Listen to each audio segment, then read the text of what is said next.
হৈছে দলগাঁও সমষ্টিৰ প্ৰাক্তন বিধায়ক 3বাৰৰ বিধায়ক তথা অসম চৰকাৰৰ প্ৰাক্তন মন্ত্ৰী আব্দুল জব্বাৰ সাহাবৰ ইহলীলা গমন কৰিছে। তেখেতৰ এই মৃত্যুত আমি গভীৰ শোক প্ৰকাশ কৰিছোঁ।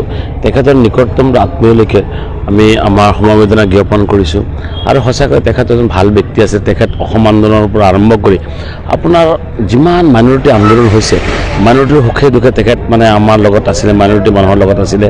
সেই যেতিয়া নেকি 1981ত আপোনাৰ যি গণ্ডগোল হৈছিল, অসম আন্দোলন হৈছিল, সেই সময়তো তেখেতে মুছলমান মানুহৰ কাৰণে যথেষ্ট কাম কৰিছিলে। তো তেখেতৰ ভূমিকা যথেষ্ট বহুত বেছি। দলগাঁওখন আগুৱাই লৈ যোৱাৰ ক্ষেত্ৰত বিশেষকৈ মাইনৰিটি মানুহৰ যিমান সমস্যা হৈছিলে, প্ৰত্যেকটো সমস্যাৰ সময়ত তেখেতে সজাগ আছিলে, তেখেতে ফাইট কৰিছিলে মাইনৰিটি মানুহৰ কাৰণে। তো তেখেত আজি আমাৰ পৰা গুচি যোৱা মানে কি আমি দলগাঁও সমষ্টিৰ এটা নক্ষত্ৰ মানে হেৰুৱাই পেলালোঁ। আমাৰ ডাঙৰ এজন গাৰ্জেন আমাৰ পৰা গুচি গ'ল।